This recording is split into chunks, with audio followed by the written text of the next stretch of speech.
Guys, I'm here with Raph, and we're going to do our check-in at some point in time.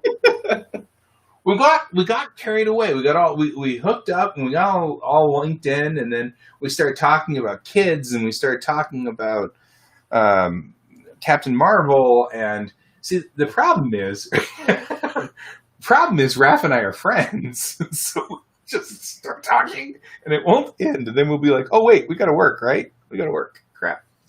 So yeah, there's something that we have to do. What? We have a job? Oh, so sorry, guys. I had gotten kind of carried away there. Hi, Raph. Welcome to my show. Hi, Guy. Thanks for having me. So let's real quickly, while we're doing this, can you get into your Twitch stream and see if you can rebuff this? Now that I'm doing this, because this is the time for you to figure out whether you can bump the stream. Doing this because this is the time for you to figure out whether you can bond that screen. This is the time for you to figure out whether you can bond that screen. Oh my God! Yeah. Time for you to figure out whether you can bond that screen. Oh my God! Yeah. Time for you to figure out whether you can bond that screen. Oh my God! Yeah. Time for you to figure out whether you can bond that screen. Oh my God! Oh no! That would be horrible. Oh no! That would be horrible. That's hilarious. You know, you and I have a mentality of our 12-year-old, right? Because we're fighting this way. Okay. That was weird. It was still running in the background, even though I went to a different tab. That's awesome. So, yeah, we got to figure that out, because if we can share it on my stream as well, that'd be really cool. But right now, no, because we get a horrible echo. Oh, that's a bummer. We'll figure it out. We'll figure this out because I want to get to that point. Okay. Hi, Raph. Welcome to the show. Hi, Guy. Hi, David. Welcome to the show. Hi, David. I can't see comments, so you're going to have to keep me updated. Yeah, he just said, he says, I wish I had a show. You just sort of have a show. You have our show. Okay. Yeah. Quit complaining. Why you got to be greedy? Exactly. What? Wait a minute. I think that's sinking in now. What'd you say? What did I say? Yeah. It's all good. Okay. Did you ever meet David? When he was at our... Maybe. You forget how bad I am with names. Yeah. If I see his face, I'd be like, oh, yeah. But you tell me names, and yeah, I got nothing. And I get introduced to people all the time, especially with Christina. It's bad. Oh, yeah. I follow. You've probably met him. He's one of the guys that was with us a lot, drew clowns and really busty women. That's his shtick. He says that you met at Starbucks once. So you've met him. At least then I do know him, because it's Starbucks. If it's Starbucks, it's real. Right. This is why there hasn't been any real stuff since like March for me. So, hilarious. Okay, Raph, you had to finish page 18 and start 19. Ah, yes. You want to see something? I do. I want to see all kinds of stuff. All right, hold on a second. Let's try something since we figuring things. There we go. All right, so this is a little doodle that I'm working on right now. Your doodle. That looks like 19 to me. It says so at the top. Yeah, I finished 18. 19 is just about done. I need to add some highlights. So like to her hair braid right here. I don't know if you can see the pencil outlining between the braids, but I got to do some white highlights there. Here on this braid as well. I need to extend these cracks into the black of the pillar. Same on this one. Add some more highlights. Dog highlights to this big crash that happens here. But yeah, it's essentially done. And then I'm moving on to page 20, which a good thing and unfortunately, issue 4 is only going to be 20 pages. So it's going to be 4 pages shy of what I normally do, because I normally do 24 pages per book. But like I was telling you guys last time I was on, the next one, the final issue of this arc, is going to be issue 5, and it's going to be about 32 to 36 pages. Nice. Yeah. So it's going to be a bigger, heftier one, because that one's going to be dealing with a lot of her past and her last actual memories with her dad before they got separated. And then I'm going to end it with her dad's perspective. So we're actually going to see her dad, not current time, but not as a flashback either. It's going to be like a few days prior to where he's starting to finally catch up to her. So you're going to see his point of view and how he looks different than he did in her flashbacks, because he's been through some crap, because he's been trying to track her down for over a year now. So if all goes well, it's going to be a pretty emotional issue. Wow. I'm looking forward to it. A lot of people are. I am too, and I've let everybody down. So if I got any fans watching, I apologize. Life is crazy, but it's getting done. And then I'm looking forward to season 2. Season 2 is going to be a lot of fun. So if you have 5 issues out, and they're usually 24 pages, that means we've got over 100, and we're by the time you're done, you're going to have 150 plus pages. Yeah, easy. And that doesn't include like behind the scenes stuff. Let me get back to my camera here. That's half a tankobon. I'm all excited. A what? A tankobon. This is about 300 pages. Holy taka! Right? That's half a tankobon. As a manga artist, this is the point that I sit there and like pin in on. You know, how much do I need to do? Because I actually have been doing that work too and planning out for Bellatrix. So, I think what's helped me as far as like page count goes, if I would have tackled Pia before and been like, oh, this arc's going to be 100, 150 pages, it's a bigger thing, so it would have freaked me out a little bit more and made it harder for me to finish pages. Whereas if you break it down into issues, it's a little bit easier. And then you build up to that page mark, and they're like, oh, now I can do a trade paperback.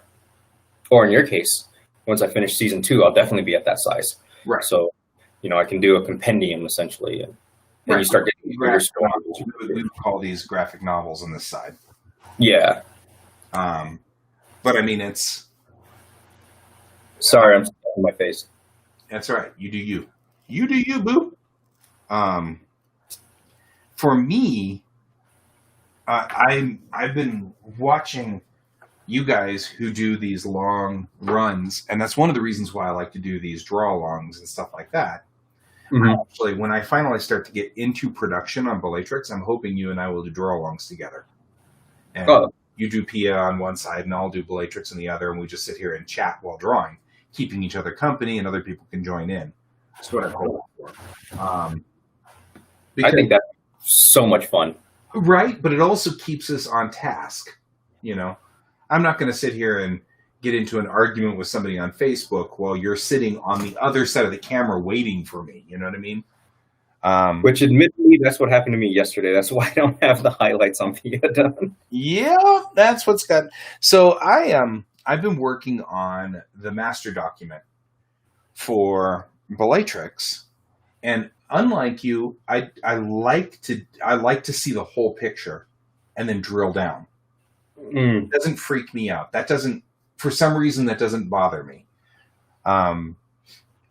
And so I've already plotted out to the end of Bellatrix Rising, and that's 9 tankobon. So that's 9 times 300 on the final run. And that matches up with the size of, say, the first run of Battle Angel, let's say. That was 9 tankobon at about 300 pages each. And it doesn't daunt me that much, because the best part about this is once I know what's going to happen in book 9, I can make references in book 1 to it that when you reread the series, you'll be able to go back and say, oh, look, he put, I don't know, funny cars in this scene, and I wondered what those cars were all about. And in book 9, the cars are taking over the world. I don't know, I'm just making up stuff, but you get the idea. Yeah, like you have it really plotted out and going for. Like, I like that aspect of how you tackle that. Me, on the other hand, it's like you said, I go a different route. It's not so much that whole like fleshing out the whole world is scary. To me, it's the big issues that are scary. Right. Do the page count, but like my whole world, like I got it fleshed out. I know what's going to happen. I don't necessarily know exactly when stuff is going to happen, but I do know when or what's going to happen in the future and what she's going to be dealing with. So I like doing it that way because it kind of leaves it open a little bit more for me. So I can kind of tweak things here and there because things change. Especially with me, I'm horrible at doing thumbnails. I'm horrible at plotting out stuff because I tend to just like pencil on the paper and just run. Right. So that's a whole new experience for me, is trying to learn how to tame that and actually start doing other things. When I do that, I just make a mess. That's all I end up with, is I just end up with a disaster. So I can't do that. That's actually what happened with my last Tamerlan story. I just said, you know what? I'm going to do another Tamerlan story. Started going straight into it, and then I painted myself into a plot corner where the only thing I could do was cliche to get out of it. There was no way out of it except for a cliche. And I was like, great. What's a cliche? What was a cliche? Like I couldn't do, either Deus Ex Machina was the only way that I could solve the problem, or just they all wake up in the shower and it was a dream. Those were the only two options I had out of it. Either something that wasn't plotted in comes and saves them, or this is all a dream and they woke up in the shower, and I couldn't get out of it. I couldn't get back out of the story. Can you say what the event was, or is it going to like ruin a lot of stuff? Oh, no. It was, I mean, because I've abandoned the story and I don't think I'm going to revive that thread for Bellatrix. So, as a side note for all of you people who are listening, the Bellatrix Rising, I'm taking all of the stories. I've been writing Tamerlan since 2005, but I've only been putting pages together for 3 of the stories. So I had 15 or so other stories ready to go for Tamerlan, and I just never got to the point where I did them. So I have repurposed them for Bellatrix Rising. So they're all still going to be there. They're all still going to be in this story piece, but I've just changed the characters and everything like that. This story, which is The Lark and the Nightingale, didn't end up right. So I took pieces out of it, and I'm moving it all over to a Bellatrix story. But the big story arc that I had was the problem was they were running into these Tapsons who were in the middle of they had been in a Federation colony that got turned over to the Klingons when the border moved, and the Klingons completely ravaged the colony. So they're super paranoid because now the border moved back and now they're Federation again. But they hate the Federation because the Federation abandoned them. I mean, effectively, during the initial parts of the Klingon Federation War. And so there was this whole politics thing going. But the biggest problem I had was I had brought back in Cochrane's husband as a character, and ended up with Cochrane's husband coming up with this concept that the daughter was still alive, which is part of the crux of a problem with Cochrane, is that her daughter died when she was 8, when the daughter was 8. And that's what caused the rift between her and her husband.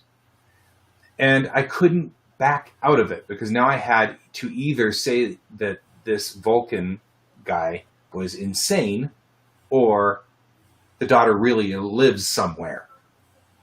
And I was like, well, if I did that, then I undo all of the pathos that goes with my main character. And I'm like, or I just ended up with this horrible, like, I can't. So I had to either come up with either it was all a dream and she didn't actually meet her husband, or something else has to come in and wipe out her daughter again. I was like, what did I do to myself? Why did I end up? Charlie, I think you can still use that. Well, I got to tackle with a whole new thing. I've moved everything over to this new story arc now. In Bellatrix Rising, Chang is Cochrane because, of course, Cochrane was named after Zephram Cochrane, which is a Star Trek character. So I had to change her to Chang, so that it was because she also comes from now. In this instance, she comes from a Chinese colony. So it's a very important thing that she's got a very like a Chinese fundamentalist traditionalist colony. So they worked really hard to keep all the Chinese traditions and lock it all down. Hey, Andrew, good to see you. Yeah, multiverse. So I've still added to Chang's character that her daughter died when the daughter was 8. I've still kept that aspect to her, and she's estranged from her husband. But her husband is no longer Vulcan, obviously, because there's no Vulcans in my story. He's got a different path now, which makes him estranged, which works. So I can back out of this and come back in and approach it the proper way again. Makes sense. So I'm doing the same thing that I was doing with Larkin the Nightingale, but in a different way now, which makes it fit a whole lot better. And doesn't remove the pathos from the character. Doesn't just solve her pathos, So that's... I would make the argument that wouldn't solve her pathos. Like, let's say you stuck with that, with the Cochrane thing. Right. So, I would say it still doesn't solve it. It actually adds to it and complicates it more because she had to deal with coping with losing her daughter at such a young age, and that affects a person. That affects a parent. Right. Hugely. But then to learn that they're actually alive, not only are they alive, that whole thing that you went through is not null and void, but it's still something you went through. So you feel completely different. But on top of that, you're also tackling the way I've missed 20 years, essentially, of her life, kind of thing. So, I mean, I think there's a lot that you actually could have gone with as far as dealing with that. A lot of that. If you kept her alive. Right. Mm-hmm. I could have gone with a whole bunch of stuff in there, and I'm sure that's a thing. One of the things that it adds flavor, says David. One of the things that I really felt was when I wrote Cochrane initially, back in 2005, I didn't have a kid. And so I wrote this whole thing in there, and Cochrane's pretty much a upstanding, normal sort of individual who sometimes mourns her child. And I'm like, now that I've had a kid, I now know that Chang needs to be a lot more bonkers for her kid. And so I'm cranking up the bonkers on Chang a little bit. And adding in, because I would be, if I lost my boy, I'd be pretty upset, Oh yeah, especially at 8, right? Oh God, yeah. No parent should have to go through that. And when I originally thought this up, it actually happened because of a logic question, which was, how does a Starfleet officer have an 8-year-old child? And I'm like, well, she doesn't. Let's make it easy, because I can't have a kid running around a battle destroyer. So it was just an expediency initially of writing. In 2005, I was young and I didn't, what did I know, right? So the character was, and then later on I was like, wow, that wouldn't do Cochrane any good, though, to do that. She'd be kind of hurting from it. And so I tried to write that. But now as a parent, I'm a lot more familiar with what the feeling would be. It's a big fear. I mean, it's like you understand, it's a terrifying fear to think to lose your kid. Oh, yeah. So I've added a lot more pathos to Chang, and it allows me to move better with her. So backing out of Tamerlane and repurposing all these characters for Bellatrix Rising has allowed me to retcon a little bit of the story that I wanted to do anyway. So, but back to what I was saying, putting all the 9 books together as an arc has allowed me to say, at this point, I want this beat of the story for Chang, and this point, I want this beat of the story for Chang, so that she can slowly move through the series in the right way. So that's useful in a lot of ways. So and that's what I've been doing this entire week. Was working on the large beat document. It's huge, but it's got each issue spelled out, so I now know what story is at each issue. which also helps a whole lot. I'm going to move this back here. For example, I've got now I know in book 1, I know what chapter 1, chapter 2, and 3, 4, 5, and 6 are all going to be. The chapters are 32 pages each because it's a manga. So I run 32 pages. So each one of these chapters allows me to do chapter 1's called The Rabbit Hunt, and it's really just pretty much an introduction to all the characters. And then chapter 2 and 3 and 4 are Methuselah Conundrum, which is a story about running into a guy who's running at high speed. So they run into the ship that's been running at high speed for 400 years or so. And so, Okay. But for him, it's only been about 5 years because he's been running really close to the speed of light. So, Oh, damn. So it's one of those things. There's a complication to the story, which, all that stuff. And then we go into Oxygen Inc., which is 5 and 6. So it's built in the Star Trek-esque storyline, but it allowed me to now see the structure of everything. But now that I do this, I can go in and say, okay, I got 6 chapters to the first book. Where are the points for each one of these characters? So that's what I'm after. David says, and I'm going to go on because we've gone off, and this is what I get onto. I get onto Pepper for this, but now here I am wandering way off into the weeds. I don't help.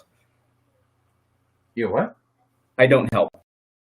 Yeah, well, you love you, man. So David was supposed to finish Doc Doctrine, and what he says is he's got the actual person on the card. Now he has to do the background for the Earth Tau character. So I'm assuming, and Andrew was also commenting that there's an effect on the daughter all this time being separated from her mother. That is also true.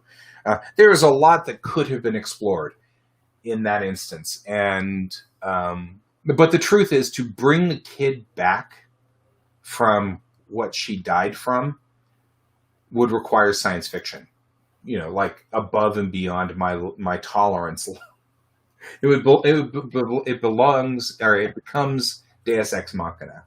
We just meant that she didn't die because they administered a dirtle beetle bean on her when she was.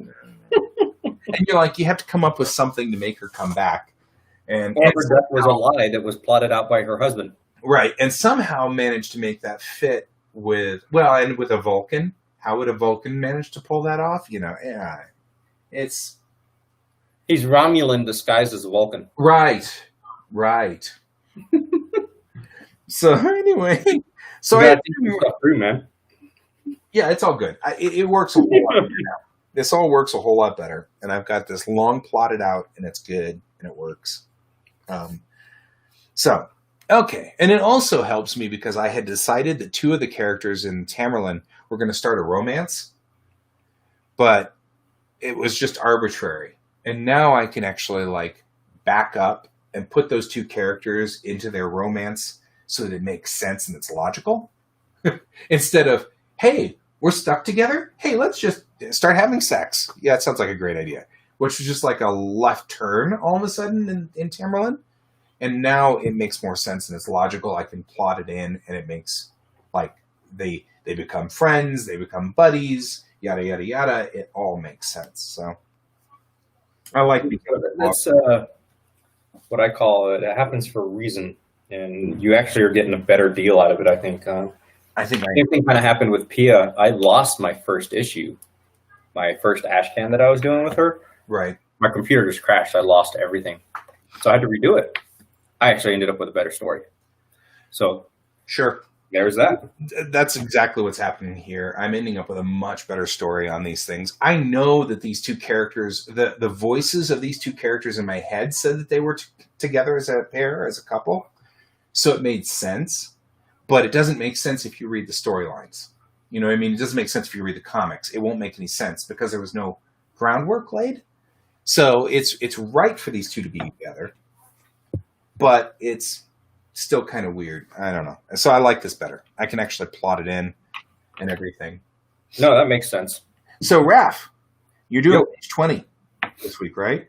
Yes. So I will have page 20 done by next week. Anything else you wanted to put on that to-do list? Yeah, I'm still trying to figure out a good time for my Twitch. Yeah. Like a good day and a good time for it. I don't know how many people are in this chat room, but if anybody has to throw any ideas out. The problem I'm running into is the job I have. I work every other Saturday. I have my kids every other Saturday. So I thought about Saturday, and I was like, well, I can do a Saturday night, because even though I work every other Saturday, I definitely have the nights off.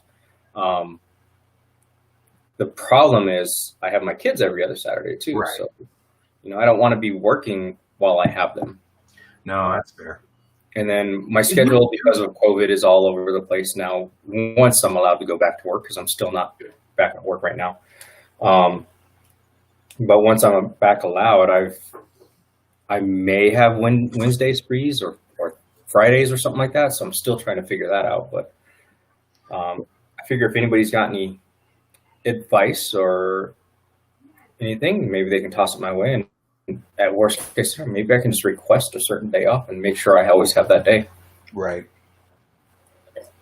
And that would be good. Oh, and then I'm also juggling Christina's work, because I got to take care of kiddo. Right. Right. Well, and that's another thing to think about is, like, you and I could work together and, and stuff like that. And I that's the thing. Broadcasting every day at 10 o'clock has been really good for me. Not only have I been hanging out with Andrew and David and Brent, but it's been really tying me down. We didn't start on time because Raphael's talkative. It's Ross's fault. I blame him. I just want to know if Kai is getting online, and if so, he's getting online in 15 minutes. Okay, and you're going to be ready for that. Yeah, I'll be clear from here in 15 minutes. Okay. So that gives us a rough time hack there. We've got to finish this by then. Okay. Hey, what about Sci-Fi Duck? Oh, Sif Duck. Stiff Duck. Siffy Duck. I was working on my duck, and I don't like it yet, so I got to tweak it some more. Yeah, I didn't like my duck either. Our first ducks didn't come out right. Yeah, I was trying to go out with a Duck. sci-fi look, so I was trying to make him look like an astronaut type deal, but I didn't like the way he was coming out, so I want to do him over. So if all of you guys are wondering what we're talking about, we've started a page called Quasar Art Collective, Quack. And all it really is it's all the things that we used to do with Red Team Go, except without all of the publishing side nonsense. Help other artists, post your work, promote your work, that kind of stuff for small guys like Raph and me. Not Marvel. So we're doing that, but we want to come up with logos for it. So that's what we're doing now. Come up with logos for it. So, but yeah, let's add that on my list. Let's have those done by next week. Yeah, let's get the ducks done. You and me both had that on our list, and neither one of us liked our ducks.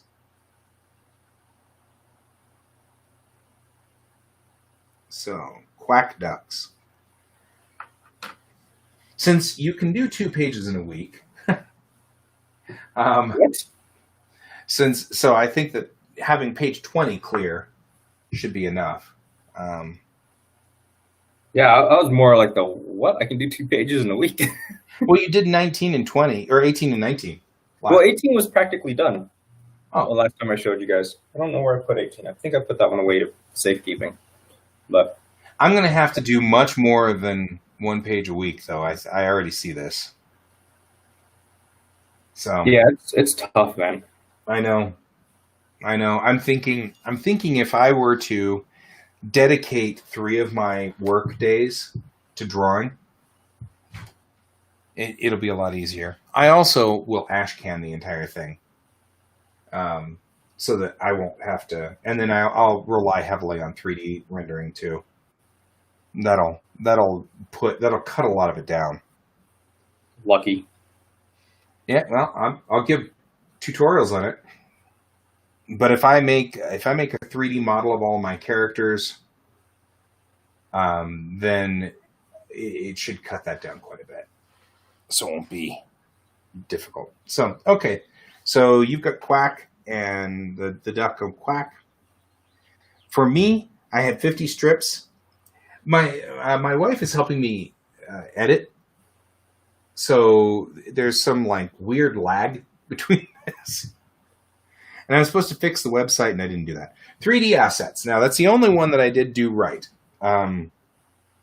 So you guys have probably been following me online. I've been working on the Kittiwake, which is the hero ship. So today I really figured out how the bridge looks, because the bridge is kind of a wild shape inside the ship. So I built up the bridge correctly, and it's really cool looking, and I like it. And so now I'm going to build up the 3D asset in the next week. So that will be my next thing, 3D asset bridge. And that'll be what I want to do next week. And then I'm going to hold on the strips for right now until I know what my wife is doing with them. So we'll figure that out. Because I don't want to hold her feet to the fire. She's being nice to me. So she's tolerating you. Don't do that to her. She's tolerating me. So, but the website, I've got to figure out what's wrong with my website. So that's on there. So those are my goals for next week. David, can I add one to that? Huh? Can I add one to that? Yeah. Springs. That's the strips. Oh, okay. Okay. That's the strips I got to do. Okay. You didn't say spring, so I didn't realize that. Spring strips. Yeah, so that's our strips. I'm trying to get through 50 strips a week of editing and clean up.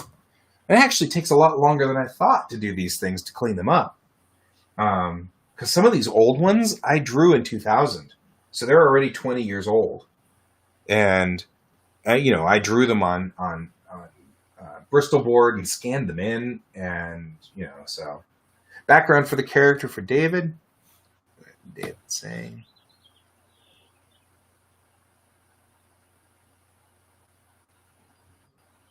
Why didn't he join in on the stream? I don't know. He's that way. So. Did you not send him a link? No, I don't like him. That's just rude, man. No, actually, I think we talked about this last week with David, and I was like, hey, you want to join? And he's like, no, I don't want to. And so, okay. I don't blame him. I don't like having my ugly mug on here. Yeah, well. Hence the reason I have the camera on my art. Start Lord Discordant, he also says. So he's going to start that. Cool. Love the fact that he is chewing through Earth Tau cards. Nice. Yeah. Yeah, I'm actually thinking about hitting those guys up again. I took a little bit of sabbatical from them, but they love what they're. So I've been doing cards for these guys over and over and over, and they're like, we love the fact that you're really into doing cards, but right now, guy, like 80% of our cards are you. So. So maybe I'll hit them up, give them a little diversity in art. Right, they need some diversity. It's all guy style in here right now. I've even tried to like change up my style and like do like this card here, which is all like painted and stuff like that. But even then, it was yes. I like to make everybody stare at me, Matt. So I think I'm beautiful. You are a pretty man. So anyway, okay. There we go. Okay, my dear friend, I think that's all we got. Anybody else on the stream over here want to pop in and make a goal for next week? You can join us. So go on ahead and just say, my goal is to blah, and I'll write it down and then put you in for next week. I'm also kind of hoping, because I'm getting really close to tightening up the large arc on Bellatrix, I'm hoping to. Why, thank you, Matt. I appreciate that. He says everybody thinks I'm beautiful. It's the long, silvery locks, which I have. Which I'm We should start calling you Daenerys. right. I'm the mother of dragons. So, You need to start doing these shows again with the dragon on your shoulder. exactly. It'd be cool. You got to admit. I drew a dragon this week because Andrew commissioned me to draw a dragon, which was actually a dinosaur dragon, and it was a lot of fun, and I had a lot of fun drawing it. So, Andrew is Andrew that I know. No, Andrew Okay. is a different Andrew. Battle Cats fan art. Okay, you're on, man. I've got. David says he's going to finish the background for his current card. He's starting Lord Discordant, which is his second card, and then the Battle Cats fan art, which he also has to do. So those are his goals. You've got page 20 and the Ducks Quack. I've got a 3D. I'm going to build up the bridge, and I've got to fix my website, and I've also got Ducks Quack. I've got a couple actual sketch covers I need to do as well that got commissioned. Unfortunately, I can't show all of those on here. Right. I understand. It's kind of fun whenever I work on things. So, yeah, Andrew thinks he may have met you, but you're not fully acquainted. So this is a different Andrew, which is fine. One of those quick con meets. Yeah, you know how that goes. Yep. We work the conventions and things get into that zone. So, okay, well, I think that's pretty much good. We've set our goals, and I've got 9 minutes before I've got to put my kid on reading. So, I'm going to set these goals up on my monitor so that I can see them. And then I guess I'll keep this until I see Pepper again next week, because he didn't finish his goals up. So, okay, Raph, thank you for joining me, bud. Yeah, thanks for having me. Yeah, and we'll be. Lord Discordant is a Warhammer mini. Oh, okay, well, there you go. You do the Warhammer minis. So, cool. Well, then, I will see all of you guys next week, and I hope I will see you as well, Raph. I have Friday off again because I'm still locked up at home. So I should be able to get on. Excellent. See you guys all then. And until next week, we will be here then. And I'll see everybody who wants to join me Monday morning at 10 a.m. for drawing, and I'll be here as well. Okay, bye. Bye, guys.